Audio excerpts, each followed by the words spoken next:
everybody. Thank you for joining us today at the Autism Research Coalition. Today I have Dr. Richard Deth. He is a molecular neuroscientist with a research interest in a number of brain disorders, including autism. He joined Nova Southeastern University in Southeast Florida in September of 2014 after 38 years as a faculty member at Northeastern University in Boston. His laboratory has a particular focus on the molecular mechanisms underlying neurodevelopment and changes that occur during aging, as well as the mechanisms which provide the capacity for attention and learning. This work involves an appreciation of unique metabolic features of neurons, especially factors influencing levels of the antioxidant glutathione and its influence over methylation reactions, including DNA methylation. Methylation of DNA is a fundamental event in epidemic regulation of gene expression, which drives development and allows adaptive responses to the oxidation across the lifespan. In 2003, Dr. Deth published a monograph entitled Molecular Origins of Human Attention, the Dopamine-Folate Connection. During the past 10 years, Dr. Deth has worked closely with autism families and several parent-supported autism organizations. Dr. Deth's lab recently reported the ability of casein and gluten-derived opiate peptides, as well as morphine, to impair transport of amino acid cysteine, which adversely affects antioxidant levels and leads to epigenetic consequences. His ongoing research includes studies of the effects of neurotoxic substances on antioxidant and methylation status, and autism-related changes in antioxidant and methylation status, as well as vitamin B12 levels in postmortem brain tissues. Some of these factors are involved in a number of other neurological and neuroimmune conditions. In this live webinar, Dr. Deth will provide an overview of the most relevant research linking oxidative stress, impaired methylation, and neuroinflammation in autism, and will drive a series of lessons from it for COVID-19. So, Dr. Deth, it's a pleasure. I'm sorry that was a big mouthful. But that's by far the best introduction I've ever had. So it's great. Thank you for that, and thank you, Enrique, for the invitation to be here today online with whoever else is online. And so I'm going to talk about work that I've been involved with, and a lot of you may know that work already because we've been at it for a while. But I'll also try to spice it up by linking it to COVID-19, as well as some new perspectives on neuroinflammation as they apply to autism here. But it's really kind of a simple sort of goals that I have, and what you'll see, it's just a two-way question. How does our current knowledge about autism inform us about COVID-19 risk? Because as you know, some people die from COVID, and a lot of people have asymptomatic cases. What's going on? What can we learn from autism about that? And reciprocally, what can we learn about COVID-19 that tells us about autism? COVID-19, of course, cytokine storm and respiratory complications of that is what kills people in COVID. And how can we learn something about that kind of cytokine and inflammation story and apply it to autism? So that's really where we're headed here. And I'm going to just begin by just hopefully briefly reviewing the background that I think most people here are familiar with, having to do with autism and oxidative stress and impaired methylation. I'll try to move through it on the quick side here. So, of course, Dr. Jill James and her group led the way for a number of years, starting in 2004, with studies that showed that kids with autism have obvious metabolic impairments involving sulfur metabolism. For example, this table that's right here shows the levels of the amino acid, the sulfur amino acid cysteine were lower by 20%. The level of glutathione, GSH, lower by 36%. And the methylation ratio of SAM to SAH was reduced by almost 30%.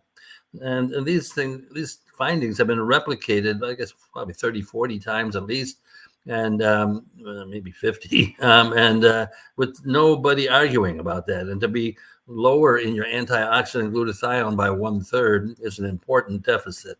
So really, we know that about autism. We know it's a metabolic disorder, and we know that the glutathione, with its important antioxidant role throughout the whole body, is a key player here.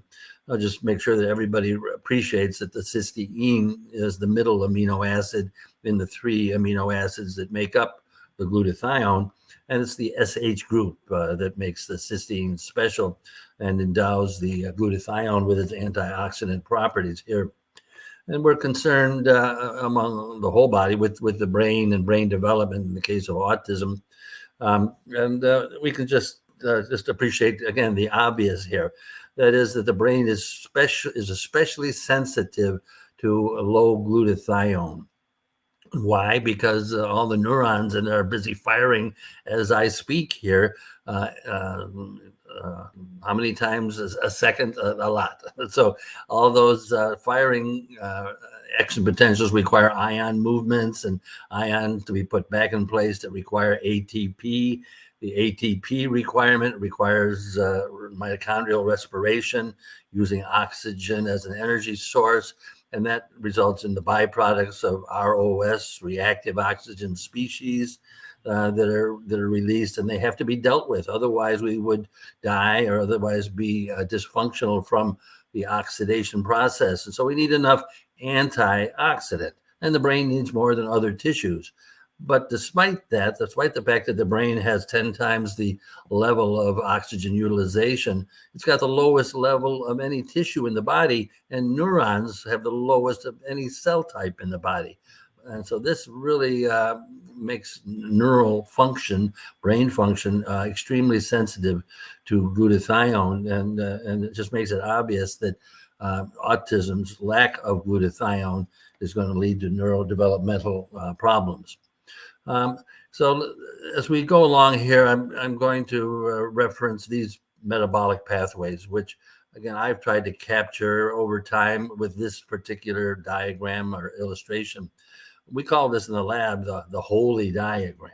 We don't want to get anybody upset about which holy we're talking about here, but basically life depends on the relationships that are embodied here. This is meant to represent neurons in particular, but really it applies to most cell types in the body as a whole. But the neurons and the astrocytes in the upper right corner are a special case here. And so what you're looking at is the relationship between the red pathway at the top that makes glutathione from cysteine, and the cysteine can come in the cell from the outside by an uptake mechanism involving a transporter EAT3. And that's the transporter that's inhibited by gluten and casein derived opioid peptides. And we'll talk separately about that maybe through the Q&A if you'd like to go into it more.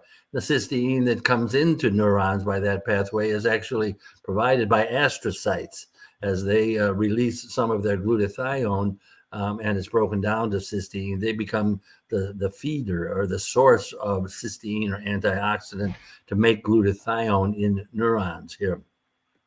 So that's the red pathway, and the cysteine is limiting for the glutathione, but the cysteine can also arise as a sort of a byproduct, if you will, of the methylation cycle in the lower right.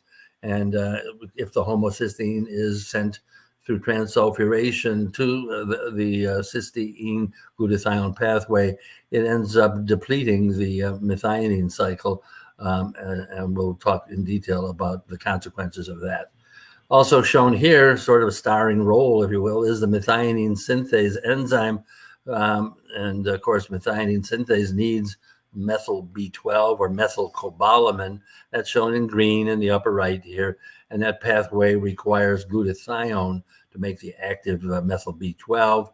And it's the B12 that makes that enzyme so sensitive to oxidative stress. It actually functions literally as a sensor of oxidative stress, because the B12 is the most easily oxidized molecule in your body. And as such, it's perfect to sense the oxidative state within the cell and to turn off that enzyme methionine synthase if there's any oxidative stress problem. When it does that, the homocysteine substrate is diverted through transsulfuration to make more glutathione.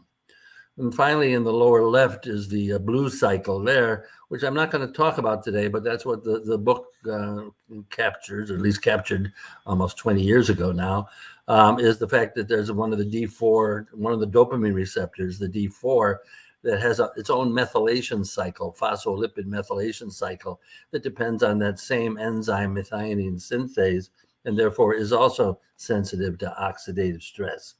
And that dopamine cycle over there, that's involved in synchronizing neural networks in gamma frequency to create attention.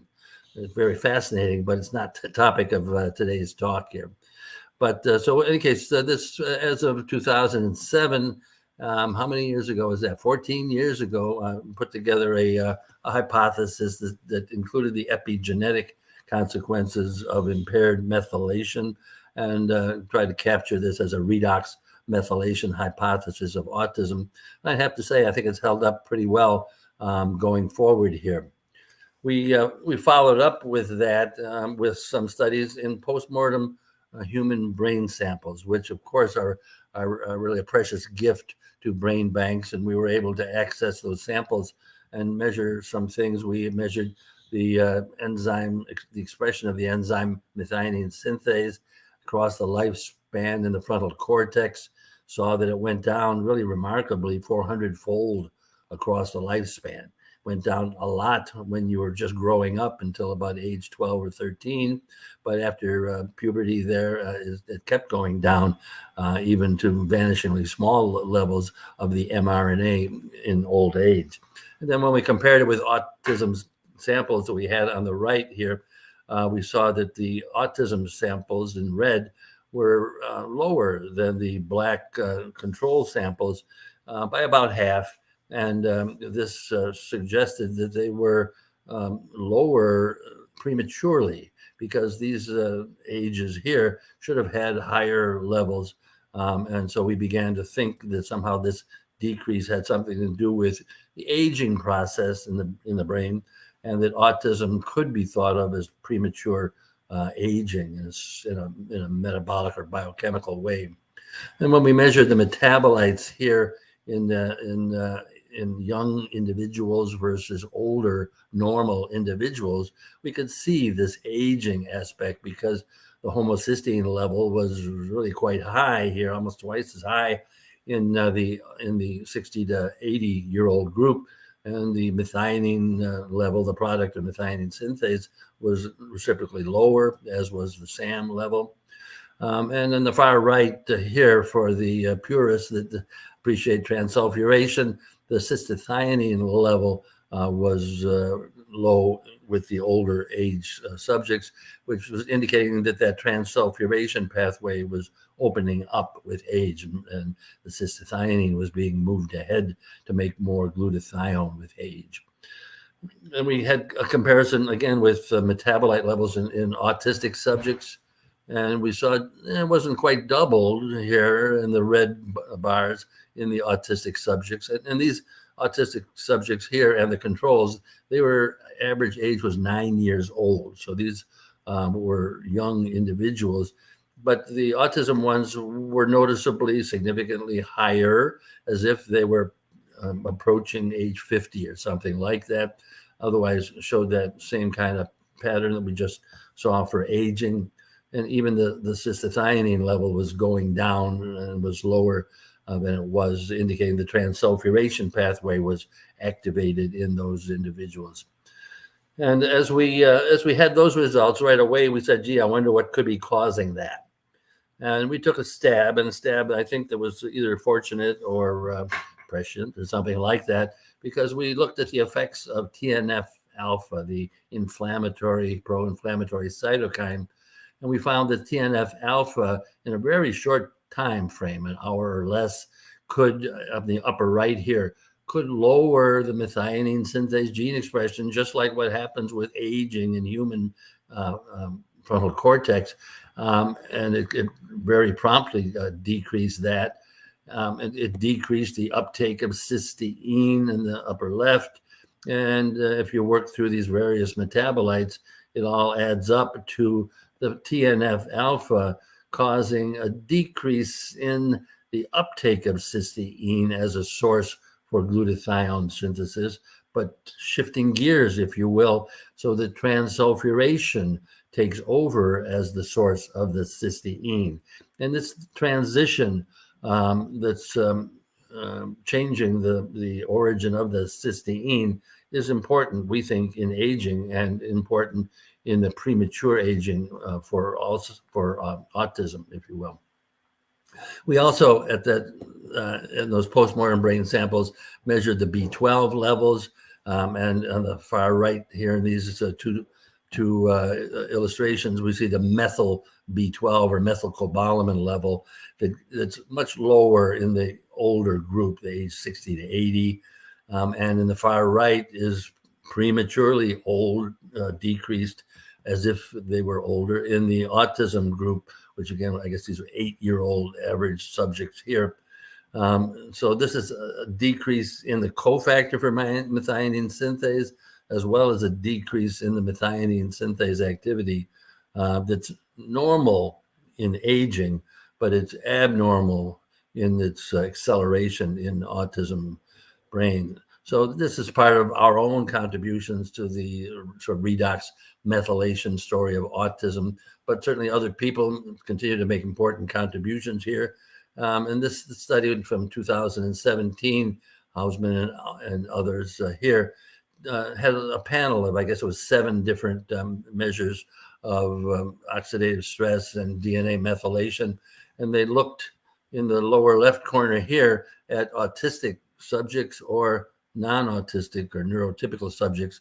Neurotypicals were in the red, and the autism cohort here was in blue.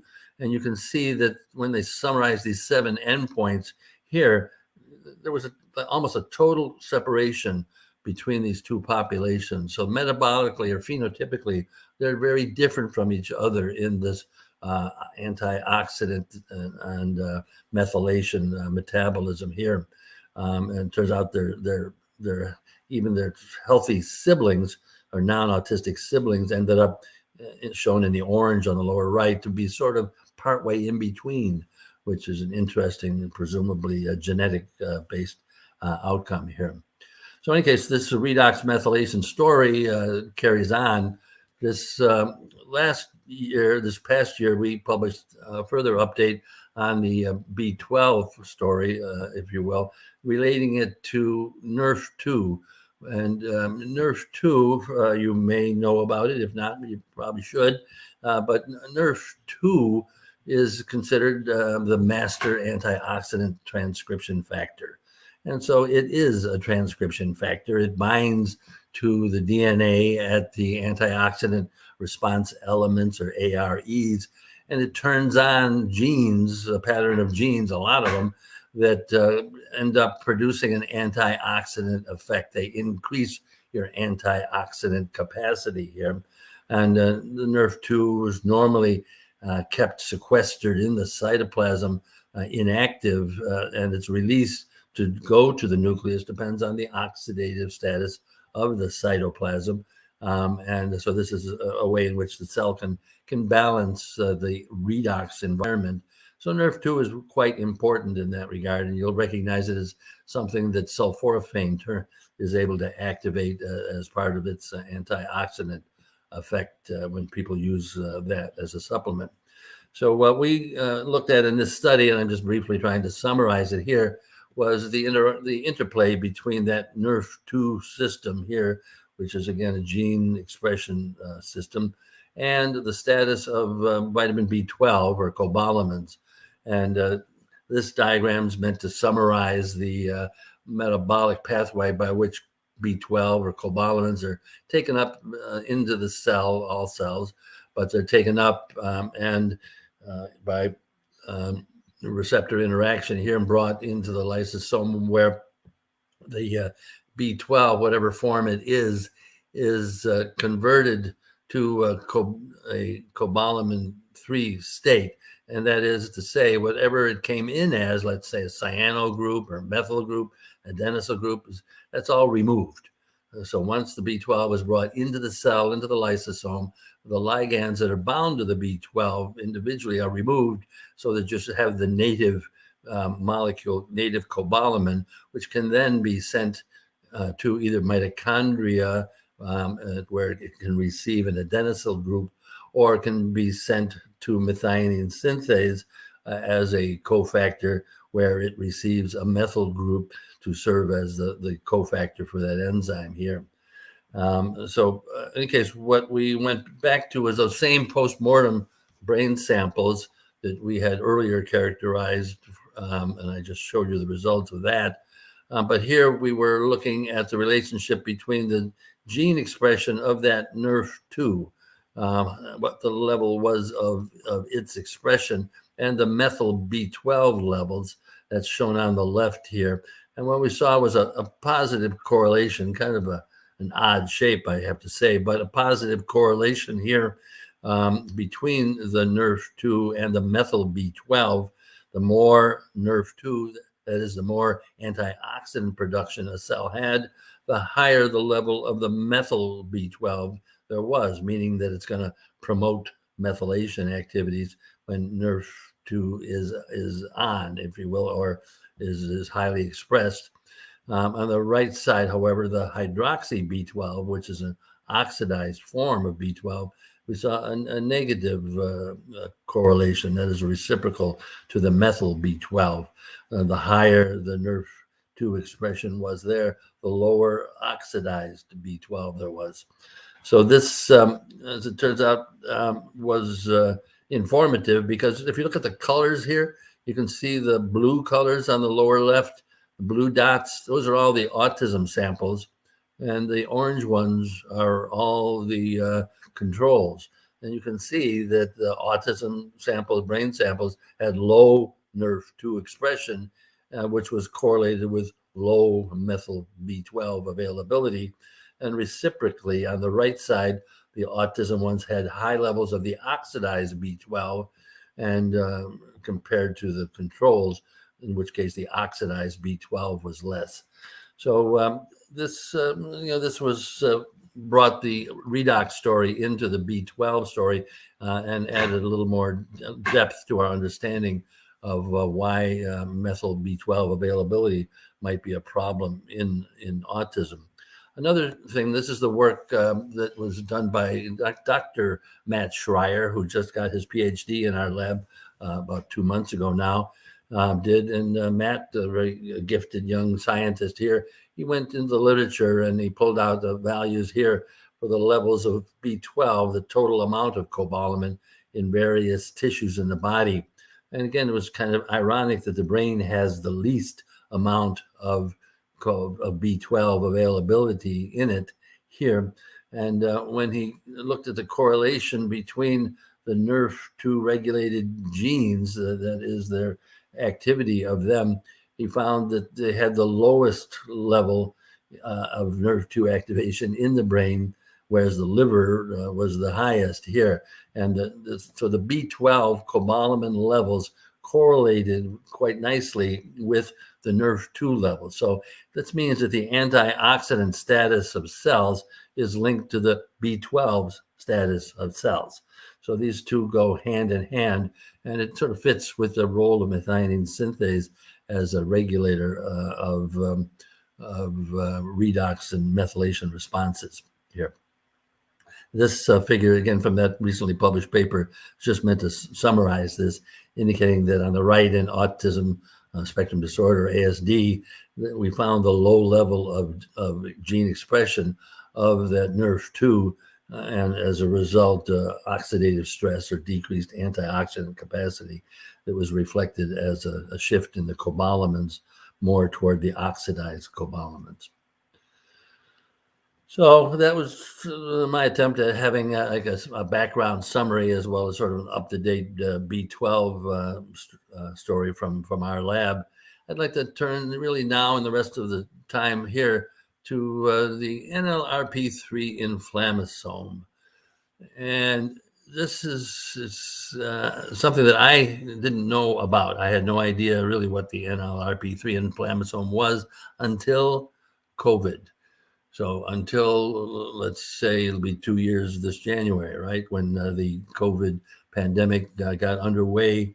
And then shortly thereafter, after we got used to what's a spike protein and these other kind of things, we appreciated that, okay, it's a pandemic and some people have serious responses to COVID and they are admitted to the hospital, and some people, it's a fatal reaction to the COVID infection, but other people it isn't.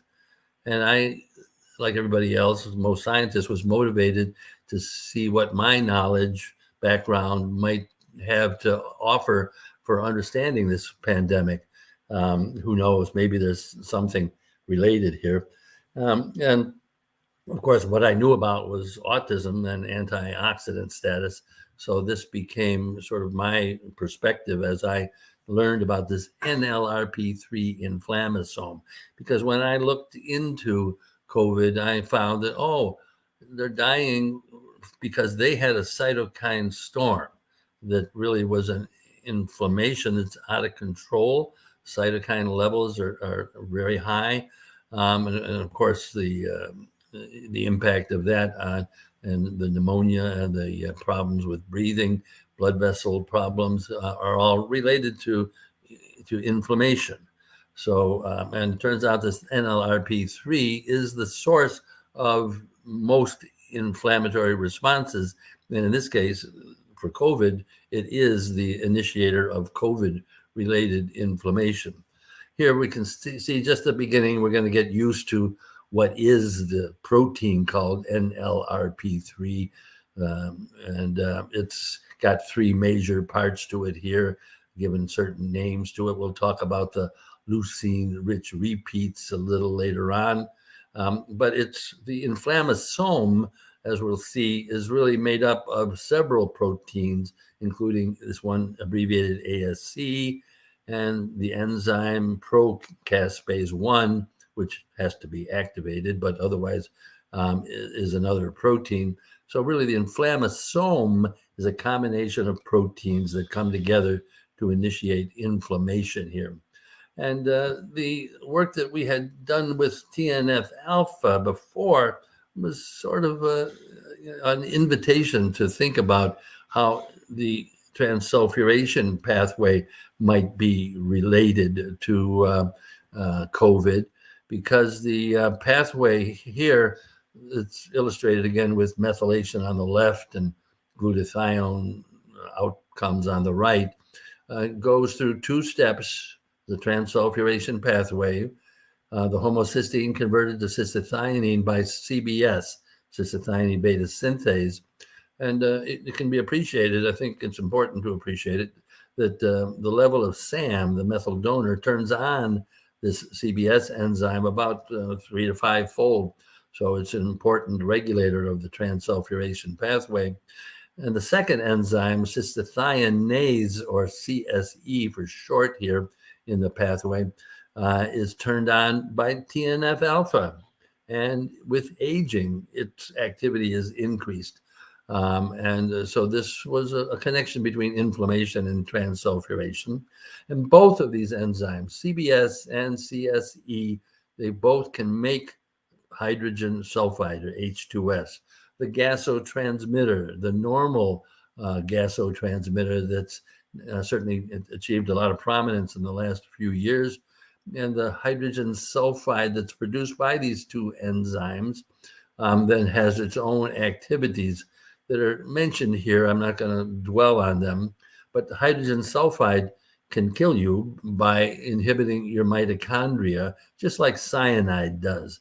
It binds to the complex 4 of the mitochondrial respiratory chain, and when it does, it slows down mitochondrial function, but it also, at lower concentrations, slows down ROS, or reactive oxygen species production in mitochondria.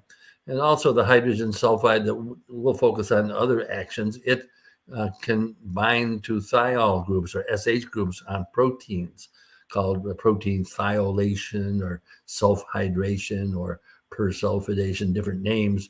And one of them that's affected is this NLRP3 that we're about to plunge into here a little bit. And it also, hydrogen sulfide also binds to and modulates another transcription factor called NF-kappa B. And it's certainly widely known and important in inflammation. And we'll see how that fits into the story just sort of right away or shortly here. So just to jump into the NLRP3 story here, let's describe it as the starting point for inflammation, and it's triggered by, and it's this is its gene expression of the NLRP3 protein and the other proteins that make up the inflammasome. They're all triggered by some exposure or toxic experience. And if we were thinking about COVID, we could say, oh, the spike protein, because the spike protein triggers NLRP3 gene expression, for example. But other bacterial infections and molecules do this, and they act via certain receptors, TLR receptors, and they activate NF-kappa B as a transcription factor, and that's what turns on the genes for these inflammasome proteins. So here we got NLRP3, ASC, caspase. We also have the two pro-cytokines, pro-IL-1 beta, pro-IL-18, and all of these genes are turned on as a preparation for inflammation. So once the genes are on and their proteins are being made, they can assemble, and they do assemble into a structure that's called an inflammasome. So this sort of star-like structure here, very unusual, distinctive structure, is one representation of an NLRP3 inflammasome here. And it's made up of these proteins coming together to form this larger structure here. We also call this oligomerization, or as they come together in a group like this. So once an inflammasome is formed, the NLRP3 inflammasome here, it carries out a couple of reactions. And the caspase 1 is the key reaction site here, because caspase 1 is a proteolytic enzyme that cuts different proteins. And the proteins that it cuts here include IL-1 beta, the pro-IL-1 beta, and that's broken down by cutting to release the active IL-1 beta. The same thing with the pro-IL-18. So both of these two cytokines are sitting around in their preliminary forms, their inactive forms, until the inflammasome cuts them and releases the active forms. And so here we have the beginnings of a cytokine storm because these get out of the cell. And part of the way they get out of the cell, they act on other tissues and distribute throughout the body, is they're able to go through channels that are shown in blue here. And these channels are actually formed by the proteolysis of another molecule called gasdermin D. And the gasdermin D is cut to release its N-terminal portion that's shown here. And it's that N-terminal portion that self-associates to make a hole in the membrane, a channel. And that channel can get pretty big, and you get multiple channels, and sooner or later it kills the cells. And the cells die by a process that's given the name pyroptosis. So cells die during this stage of inflammation by becoming extra leaky, if you will, and by releasing cytokines as their inflammation process is activated. Now, the activation of the inflammasome is separate from the so-called priming step, or the step 1 in this diagram. Step 1 is turning the genes on, making the proteins available. Step 2 is, once they're assembled, is the level of activity of the inflammasome. Is it more active? Is it cutting these proteins more or less? And inflammation is a good thing. We want it to be active, but we don't want it to be active forever. We want to recover, and we don't want too much activity so that we end up with a cytokine storm. And that's where the control of the activity comes in. And the factors that control the activity of NLRP3 are sort of summarized here. And oxidative stress is one of them. And of course, that's the one that caught my attention as I was trying to apply my own knowledge or background here. And that's what we're going to end up talking about, is how does oxidative stress turn on inflammasomes, and how does it get to be a problem when it's not turned off, when you can't turn off your inflammasome activity. And there's other triggers here too that are mentioned. Extracellular ATP becomes a trigger, and that seems to involve different sensors on the membrane and channels that bind ATP, like in the lower right side of this diagram.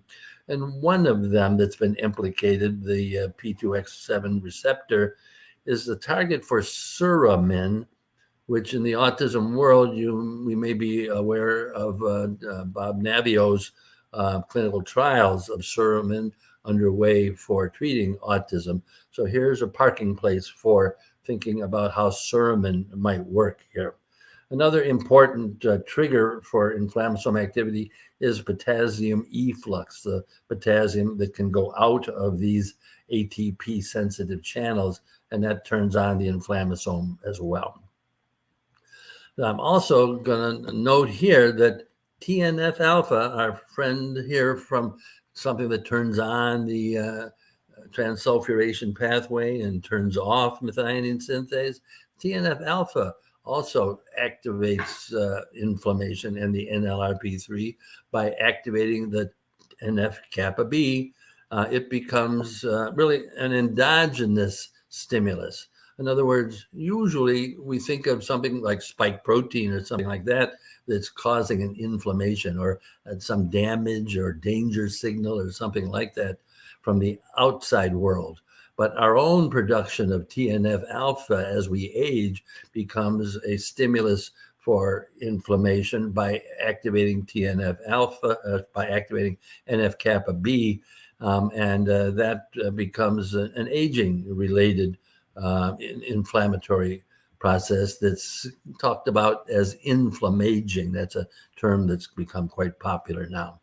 Also, with this diagram here in the lower left, we have our controversial moment here, and we'll get back to this a little later, where I mention vaccine adjuvants, because this is something that they do. Vaccine adjuvants, in particular, for example, alum or aluminum hydroxide containing adjuvant, turns on the NLRP3 inflammasome, probably through something having to do with oxidative stress or with the redox status of the inflammasome. And so this alerts us to the fact that this NLRP3 story has some overlap with the vaccine and autism story, and we can certainly discuss that during the Q&A period. So just to dive in a little deeper here with the NLRP3, I've put the structure here on the left, and the structure in green of the NLRP3 shows its binding of another protein called NEC7. It's a kinase. It's a kinase that is involved in mitosis, or allowing the cell to divide. And when the inflammation NLRP3 process binds the NEC7, that means it's slowing down mitosis. It's stopping cell division, which is another action of inflammation. If you stop to think about it, it makes a certain amount of sense that you're not busy making new cells when you have an inflammatory process. Things normally slow down, and you end up decreasing cell division that way. And it turns out that the inflammasome, the NLRP3 protein in green here, needs to bind the blue NEC7 in order to form the active complex that we just spoke about a second ago. On the right here is a summary of the way these proteins interact with each other.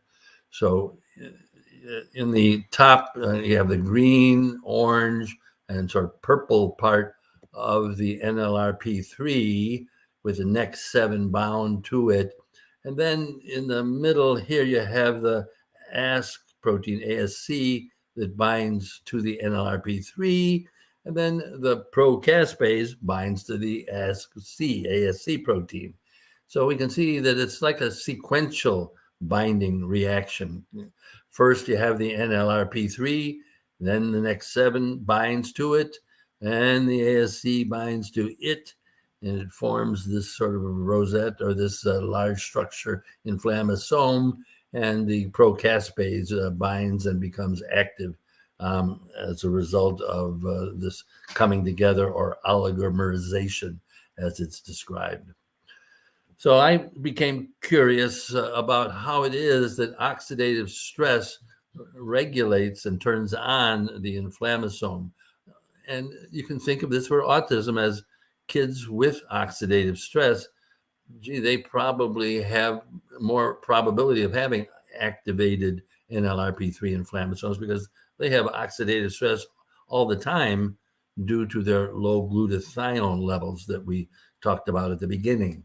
So how might this work? Again, I like structural details. I like diving into molecules and seeing how they work at the atomic level, if you will. And in the NLRP3 case, there's a structure out there, an X-ray crystal structure, and they noticed that there is this disulfide linkage between a couple of the cysteines, shown here on the left. And in another inflammasome, number 12 here, NLRP12, another structure showed us linkage between 2 different inflammasome molecules here. And we can appreciate that when 2 cysteines are oxidized, they form this disulfide bond. And if they're reduced, that disulfide bond is broken, and you have SH groups. So you either have SS oxidized or SH groups, and this is depends upon the oxidative environment. So I began to think that that was a way in which regulation of the NLRP3 might occur. And indeed, if you look at the literature, hydrogen sulfide is a recognized inhibitor of the NLRP3. So if you're starting to make hydrogen sulfide, let's say from transsulfuration, and when you're getting older, this will tend to dampen the NLRP3 activity and keep it from getting out of control, if you will.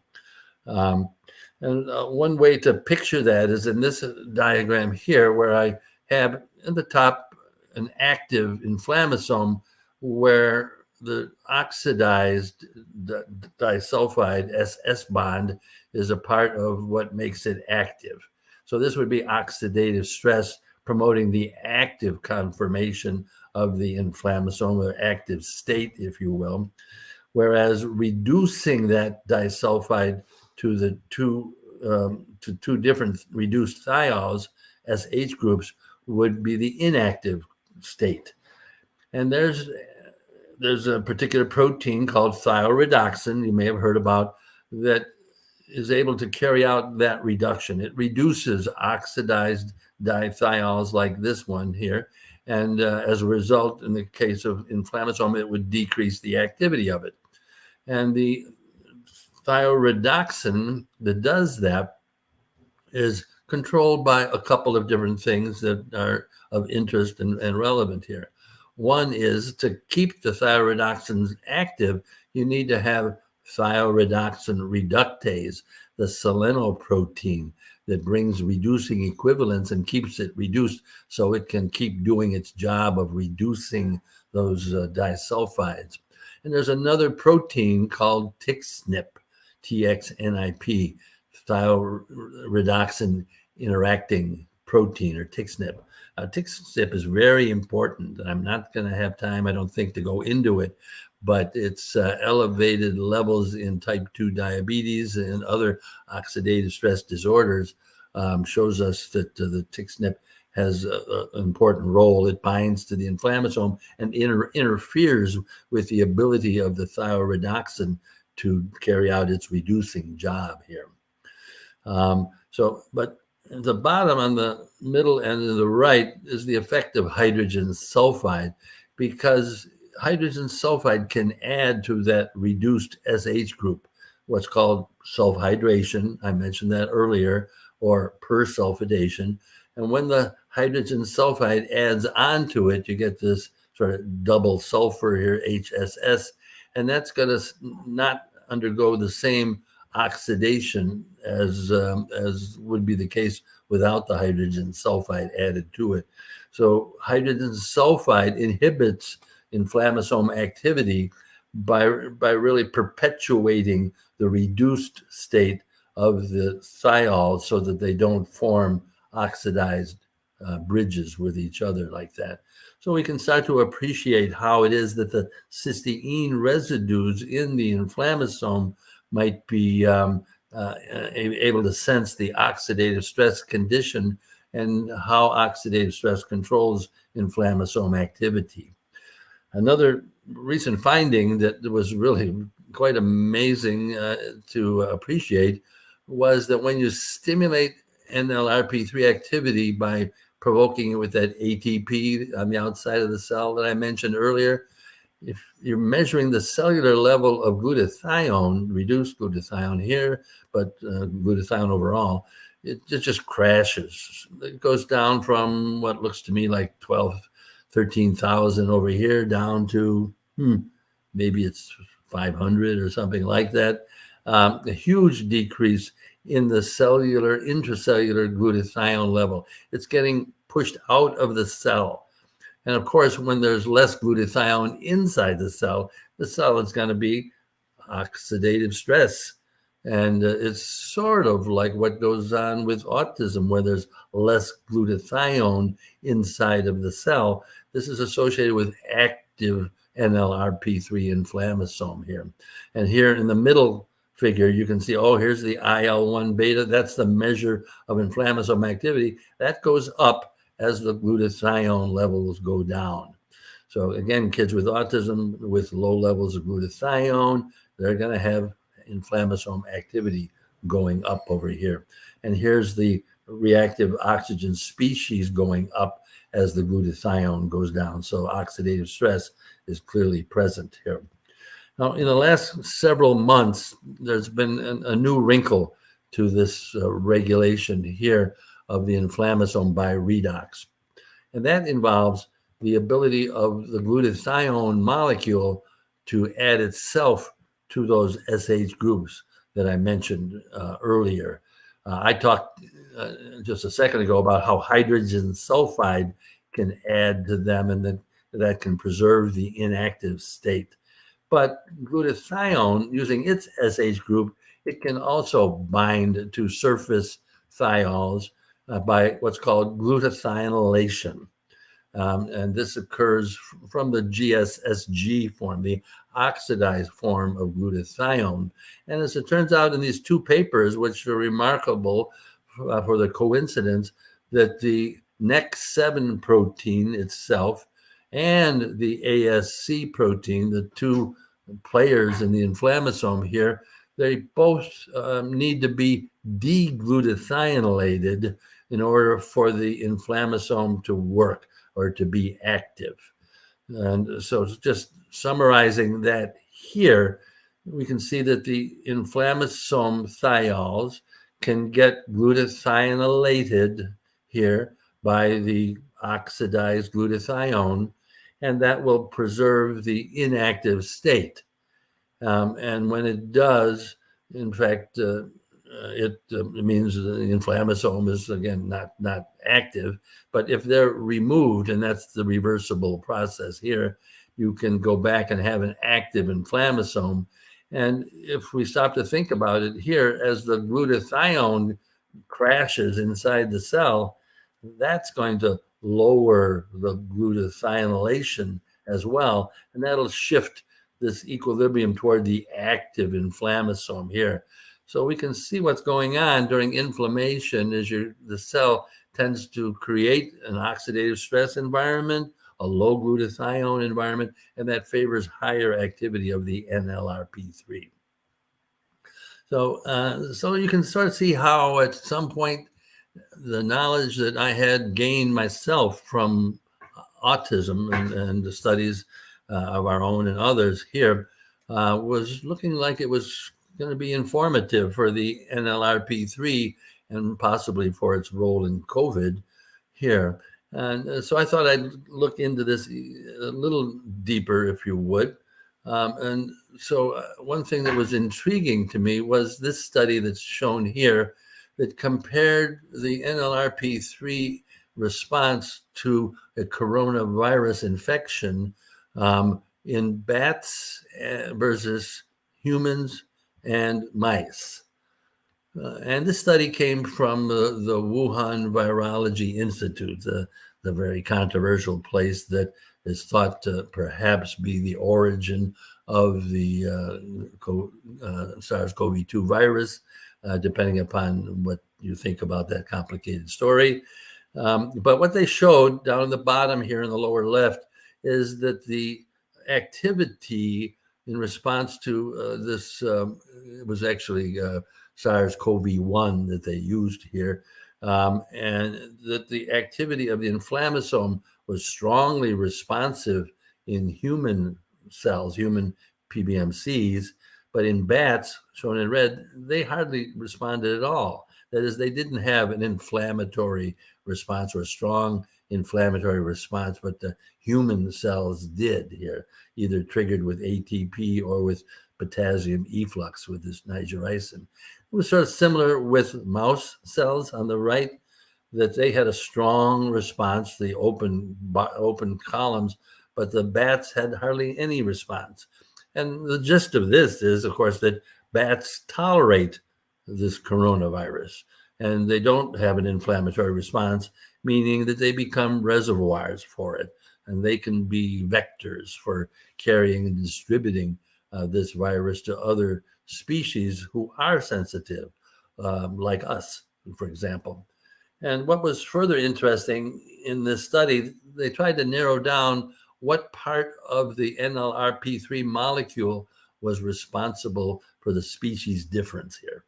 And in the upper right here, if you see the red part of the molecule that's called the LRR, or the leucine-rich repeat segment, that was the part that was different somehow between bats and humans, because whenever the red part was present, you had less response. And if you had the white part, you had the human segment of the LRR, you had a high response. So this means that it was that region of the molecule, the leucine-rich repeat region, that was responsible for the difference in bats versus humans here. So, well, why not go ahead and just look a little deeper, if you will. So here, what you're looking at is an alignment of the leucine-rich repeat of the NLRP3 for bats on the top row, humans, and then mouse or mice, if you will. So when you align them, you can identify the individual amino acids and notice where there are differences between them. So here I particularly paid attention to where the cysteine residues were. And really this emerged a remarkable pattern here in a couple of different ways. First of all, about the bats versus the humans and mice. Turns out that the bat sequence, that's again the top one, is longer. And in the very bottom here at the carboxy end of the molecule, we can see that that longer part extends in the bat after the human and the mouse one stops. And the longer sequence contains some cysteine residues. Now here, there's a color coding here. The sort of aqua color indicates cysteines that are different between bats and humans and mice, non-conserved, if you will. So these in the tail region or the end of the molecule, those are only present in bats. And so they might have something to do with why the bats are less sensitive to activation here. The purple cysteines indicate cysteines that are conserved between all three species. So here's one here, one here, one here, and these are conserved. And you can see that most of the cysteines are well conserved. Most of them are purple here.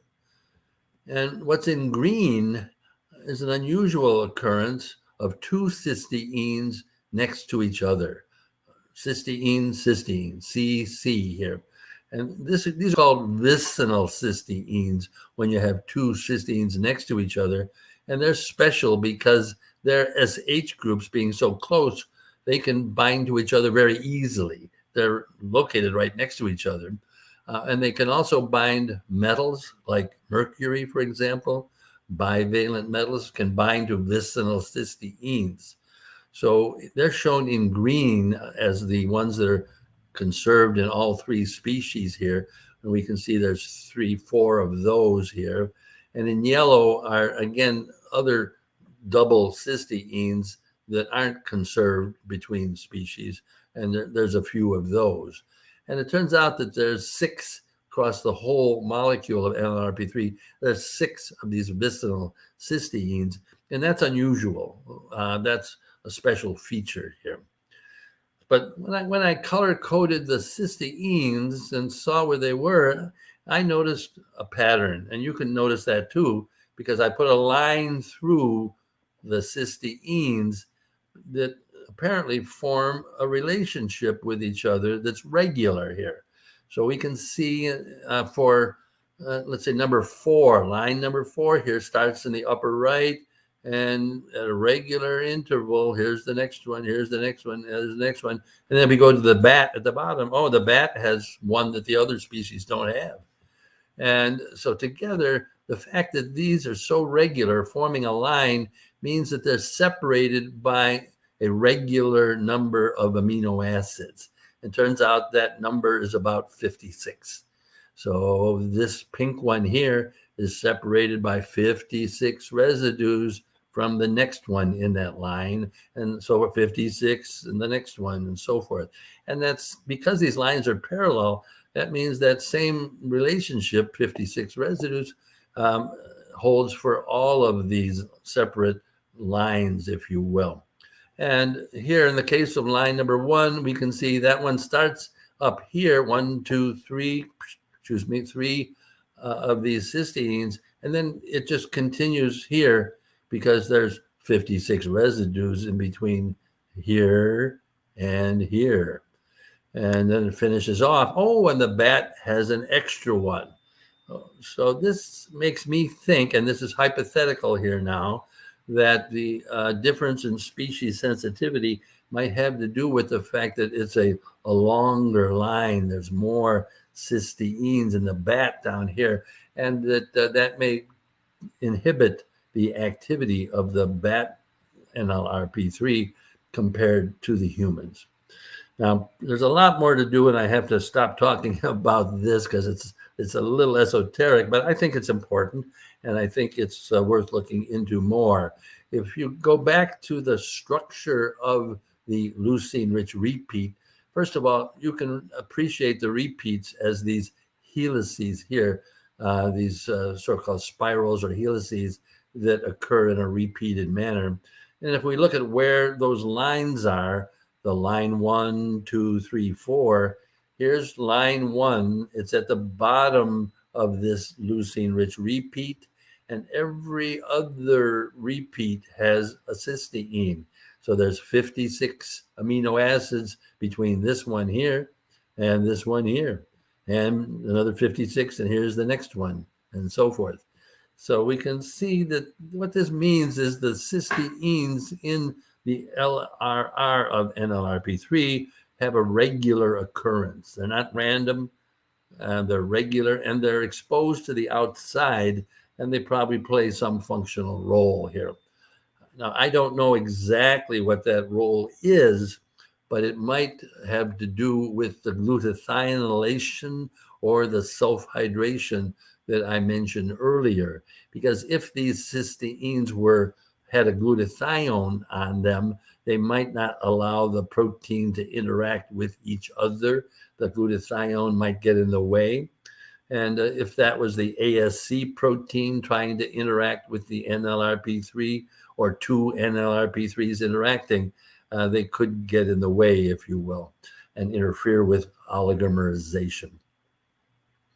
So that was an excursion, and I apologize for going too deep, perhaps, into the molecular details. But let's get back to the autism question, because what I just described really were mechanisms by which the redox status, especially the hydrogen sulfide status or the glutathione status, controls and suppresses the inflammasome. But what if you don't have as much hydrogen sulfide? Your sulfur resources are limited. This is autism. That's kids with autism or people with autism in general. And if that's the case, you're going to be at risk for inflammation, whether it's from COVID or from whatever source, but the likelihood of having NLRP3 activation is higher. And sure enough, there was a study done which evaluated the NLRP3 in autism, looking at immune cells, white blood cells here, and they stimulated them with LPS, the lipopolysaccharide that's a bacterial-derived preparation, along with ATP, and they compared the gene expression response of these various genes that are listed here. And here's the autism group here, and on the right are healthy controls. And the NLRP3 is the third line here, and the response was 3 in the healthy controls, but 18 in the autism ones. Here also was the NF-kappa B gene response. It was 4 in the controls and 15 in the autism response. Here's the IL-1 beta, 15 in the controls, 53 in the autism. So what does this mean? It means that kids with autism have an activated NLRP3 system. That's really what the title of this paper indicates. This is consistent with the fact that when they have less antioxidant resources, the NLRP activity is already primed and ready to be activated. I mentioned the thioredoxin as something that suppresses the NLRP3. And it turns out that when you activate cells with triggers for inflammation, you activate the NLRP3, not only is the glutathione kicked out of the cell, as I showed earlier, but so is thioredoxin itself. That protein is kicked out of cells and ends up in the serum or ends up in the blood. And this paper was interesting because they showed that kids with autism here have a kind of remarkably higher level of circulating thioredoxin, extracellular thioredoxin. So it's not intracellular where it can do its job, it's extracellular. And this is also consistent with the higher NLRP3 activity. The same thing holds for another protein called peroxyredoxin, which also facilitates the reduction of the disulfide bonds on proteins, as I mentioned before.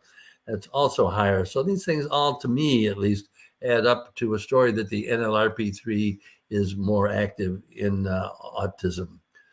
Now, here we have something controversial but important potentially, and that is this paper described the effect of the live measles virus vaccine applied to certain cells, ovarian cancer cells in this case. And when they applied the vaccine to these cells, they measured various proteins that changed.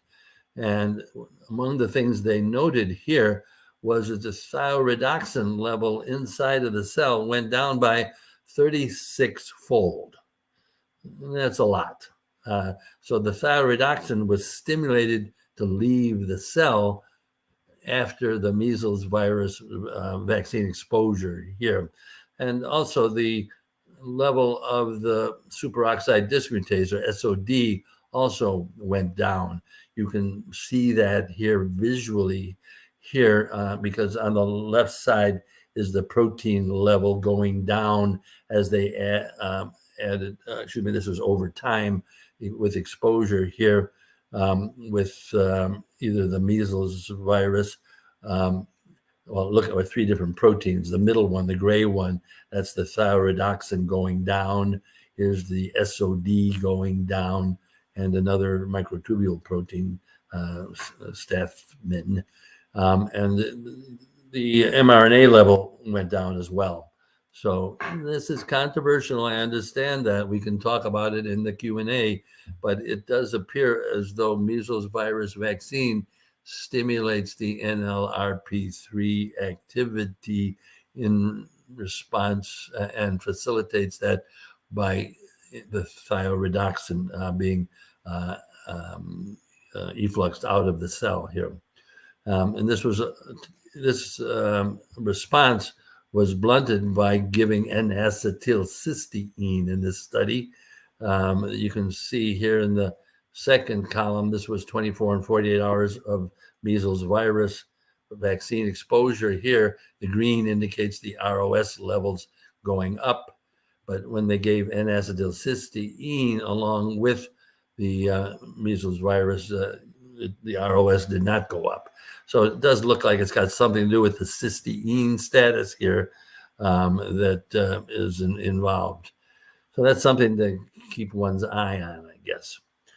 So getting back to the NLRP3 protein, just to sort of finish off here, the NLRP3 proteins, they stimulate the coronavirus proteins stimulate the NLRP3, and there's when this happens in real people, you can, in post-mortem samples of the lungs of people who died from COVID, find specks, and the specks indicate the oligomerization of the NLRP3, and so there's direct evidence that the NLRP3 is responsible for severe COVID. And we know that some people are at higher risk, like me, old age, or type 2 diabetes, obesity, cardiovascular disease, et cetera, Also low vitamin D, low selenium, and low hydrogen sulfide have all been implicated as being risk factors for severe COVID-19. I think I'll skip over these because I'm running short of time, but believe me, these are papers here that confirm each of those things here. And when you get back to the diagram I presented, you can see that certainly low hydrogen sulfide would be a problem. And vitamin D controls the tick SNP level. Low vitamin D gives you more tick SNP, especially in people with type 2 diabetes and so forth. And low selenium means you'd have a problem with the thioredoxin activity as well. And then finally, some clinical studies that have been done with COVID with NAC. You may be aware of that NAC, or N-acetylcysteine treatment. I think there were like 4 or 5 different clinical studies, and some people have reported the results. This one, which just came out earlier this month, was really quite remarkable. They gave patients that came into the hospital, had COVID and had pneumonia. They gave them just 1,200 milligrams a day of N-acetylcysteine orally, and then they followed their progress. And the mortality rate for the treated ones was 0 in the first 14 days, and there were 2 people that passed in 28 days, whereas there were 12 people in the control group that didn't receive the NAC. And so this seemed to be a remarkable protective effect against mortality here. And then also a similar pattern was seen for severeness, the degree of severity of the COVID as it progressed with the NAC having, again, a protective effect that way.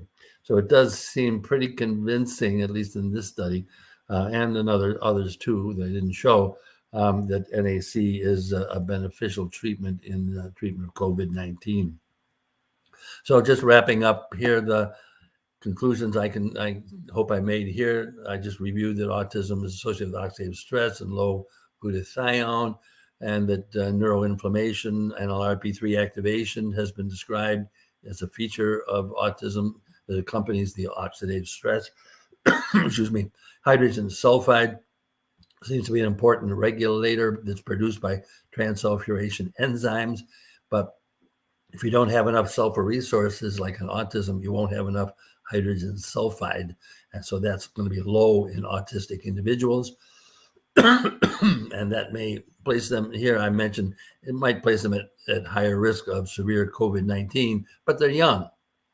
So that's in comparison to a group that is equally young, they may have a potential risk there. And in general, for the population as a whole, one has to be concerned that the activation of inflammation in response to vaccination might not have equal risk for all individuals. And those individuals that can't control their NLRP3 activity because of low sulfur resources, they may be at higher risk of adverse reactions that way.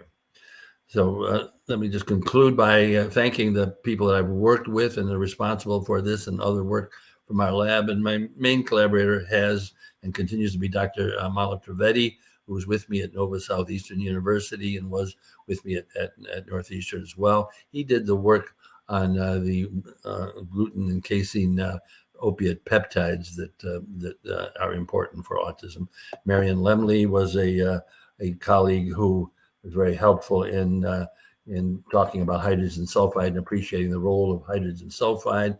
Grad students I mentioned here, Matt Schreier recently, and other grad students along the way that produced some of the results that I shared today here.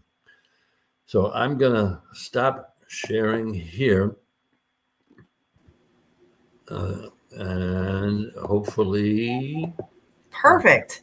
Thank you so much for your presentation. We have a lot of comments and a lot of questions, and I wanted to see if we had just a couple minutes. I know we've run over a little bit, but maybe we could answer a couple of questions since we had quite a few come in, if you have the time to continue to do that. I do have the time, and I wish I could see something, but right now my page is all I see.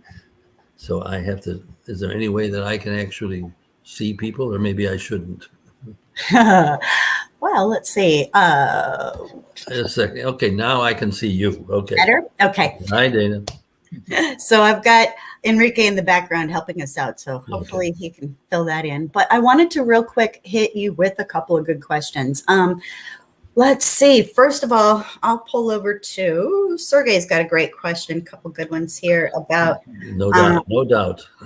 Let's see. I'll just start with the top ones that he sent to me. Do you think maternal deficiency of vitamin B12 could be contributing to the neuropsychiatric disorders to the child, such as ADHD, autism, or Tourette syndrome? And if yes, do you think that's something that's reversible?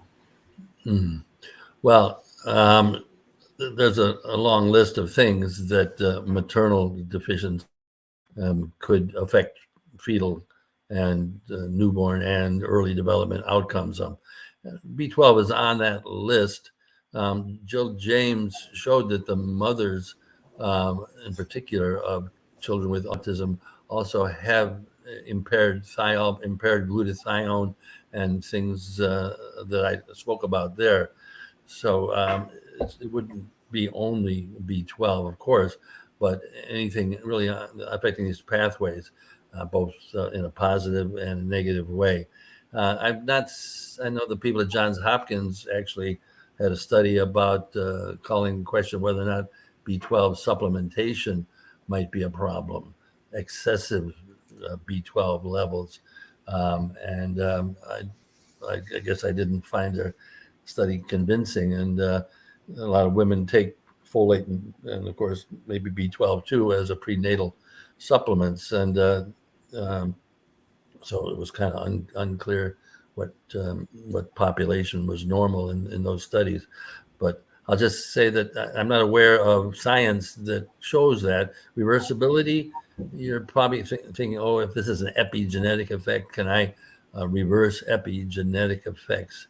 And you can, but again, that's not been shown, and really is sort of out of the realm of things that I know about, I guess, right now.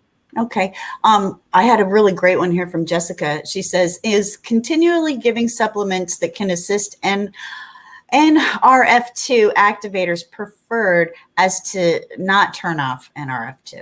Or is it or pulsing? I'm sorry. Let me rephrase that since I'm making no sense. Well, if I can share personal information here, like I take some NAC, I do, although it's FDA is trying to pull it off now, right? It's hard to get NAC last time I checked because they're trying to say it's not really a supplement.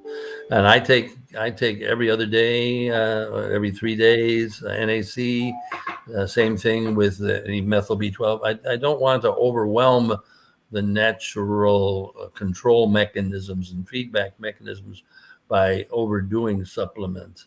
So in my opinion, and it's a personal opinion from a non-clinician here, that taking at intervals is better than taking everyday doses that basically put your dosage in charge of metabolism instead of trying to support metabolism. Okay. Do you think that's a good idea to take the NRF2 right after meals, or perhaps the NRF2? You mean sulforaphane or something? Yeah, this is what he's okay. Yeah, because you can't take NRF2, but you can take sulforaphane to try to promote active that. And the question was, don't take it every day, don't take it all the time. I suppose it's you have to be careful about each one by one making a decision on each one. But again, as I said before, I would think that you wouldn't want to suppress natural mechanisms by taking it too often. Okay. And I think what he was asking is this something that you should take with meals, or should you? I don't know the answer to fasting that. Don't know. Okay. So let's go down here. There was another one. Says G6PD deficiency and how to increase NADPH availability. How to assist if there is GSSG to GSH recycle issue. Again, something I don't know much about. So G6PD, of course, is responsible for keeping NADPH reduced. And so it's part of that whole system and so forth. But I don't have an answer for that. And again, I have to say, I'm not a clinician. I'm a guy who studies the molecules in the laboratory and tries to understand their networked metabolic relationships. So questions about how to treat clinically are not something I should talk about because I really don't know that or have the right background for that. Okay. There was a couple different things about lab tests, some other great questions. And let's see, it says, I just lost where I was at. Metabolism. I'm going to find a better question here. When MMACHC leaves methyl or adenosyl group, where do they go? Is what somebody had asked. So again, MMACHC is the first of the two vitamin B12 processing proteins in the lysosome, or ones that's in the lysosome. And it takes off, let's say, a methyl group from methyl B12 that's entered the lysosome. And the methyl group gets attached to glutathione itself. And actually, I remember Dr. Banerjee, I guess it was, who showed that you generate methyl glutathione that way, or methylated glutathione. What happens to it after that? Does it get transferred from the methyl glutathione to something else? Nobody knows. So, but in case it goes to the glutathione, which is a part of how it's removed from methyl B12 so that you have the bare B12 being processed forward to MMA DHC. It's interesting, by the way, that the transfer of the B12 from the first molecule, MMA-CHC, to MMA-DHC involves vicinal cysteines, two cysteines that capture the cobalamin by binding to the cobalt on either side. That, when I mentioned vicinal cysteines before, this is an example of how they can capture a metal binding to them, and they do this in the case of B12 during its processing. Okay, so I think I've covered most of the questions, and we've taken up quite a bit of your time. Run a little bit over, but I've taken up a lot of your time. Fascinating. Oh, no. We love getting a chance to hear all of your research and share this with others. So thank you so much for doing that for us. Well, thank you for the opportunity to share it. Enrique, is there anything else you would like to pop in other than, of course, we'd like to... No, just to thank once again to Dr. Deth. That was fantastic, Doctor. And I think we covered a fair amount of the questions with your presentation. So thank you so much, and we look forward to hearing from you again very soon. It's an unfinished story, I'll just say that. But thank you for having me again. Yeah, fascinating, Doctor. Thank you. Thank you, Enrique. Bye-bye. Okay. Bye-bye, everybody. Thank you, Lena. Bye. For joining us.